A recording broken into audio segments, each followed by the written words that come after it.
شب معراج کے خاص نفل کس طرح پڑھنے ہیں توجہ کے ساتھ طریقہ سننے، اور یہ نفل پڑھنے کے بعد اگر آپ کوئی بھی دعا کریں گے تو انشاءاللہ اللہ پاک کے فضل سے وہ دعا قبول ہوگی۔ توجہ کے ساتھ طریقہ خود بھی سن لیں اور ثواب کی نیت سے دوسروں کے ساتھ شیئر بھی کر دیجیے گا۔ یہ بات یاد رکھیں، آپ نے 12 رکعت نفل پڑھنے ہیں، اور پڑھنے کا طریقہ یہ ہے کہ سب سے پہلے آپ نے نیت کر لینی ہے 12 رکعتوں کی، کہ 12 رکعت نفل اللہ کی رضا کے لیے یہ دل میں ارادہ کر لینا ہے۔ اللہ اکبر کہہ کے آپ نے ہاتھ باندھ لینے ہیں، اور پہلے سبحانک اللہ پڑھنی ہے، اس کے بعد اعوذ باللہ من الشیطان الرجیم بسم اللہ الرحمن الرحیم پڑھ کے الحمدللہ، پھر اس کے بعد بسم اللہ پڑھ کے قل هو اللہ، پھر آپ نے اسی طرح رکوع اور سجدے کرنے، پھر دوسری رکعت کے لیے آپ نے اٹھ جانا ہے، دوسری کو سٹارٹ بسم اللہ سے کرنا ہے، پھر اس کے بعد الحمدللہ، پھر اس کے بعد قل هو اللہ پڑھنی ہے، پھر اسی طرح رکوع اور سجدے کر کے آپ نے التحیات پہ بیٹھ جانا ہے، التحیات پڑھنی ہے،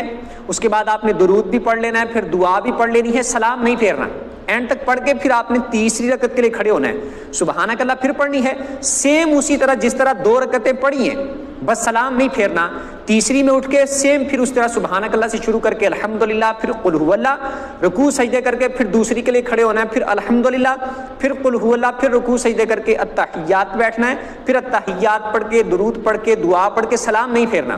پھر آپ نے اسی طرح کھڑے ہو جانا ہے۔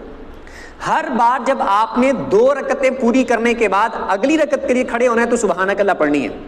اور ہر بار جب آپ نے 2 رکعتیں پڑھنی ہے تو التحیات پہ بیٹھنا ہے، تو التحیات پڑھ کے درود بھی دعا بھی مکمل اینڈ تک آپ نے پڑھنا ہے۔ اس طرح کر کے آپ نے 12 رکعتیں پڑھنی ہیں۔ 12ویں رکعت میں جب آپ نے التحیات پہ بیٹھنا ہے تب آپ نے التحیات پڑھ کے درود پڑھ کے دعا پڑھ کے سلام پھیر کے آپ نے اپنے 12 نفل پورے کر لینے۔ اس کے بعد آپ نے بیٹھے بیٹھے 100 مرتبہ پڑھنا ہے سبحان اللہ والحمد للہ ولا الہ الا اللہ واللہ اکبر، 100 مرتبہ یہ پڑھنا ہے، اور 100 مرتبہ آپ نے پڑھنا ہے استغفر اللہ استغفر اللہ، یہ 100 مرتبہ آپ نے استغفار کرنا ہے۔ اس کے بعد 100 مرتبہ آپ نے درود پاک پڑھنا ہے، کوئی سا بھی پڑھنے چاہے یہ پڑھ لیں صلی اللہ علیہ وآلہ وسلم،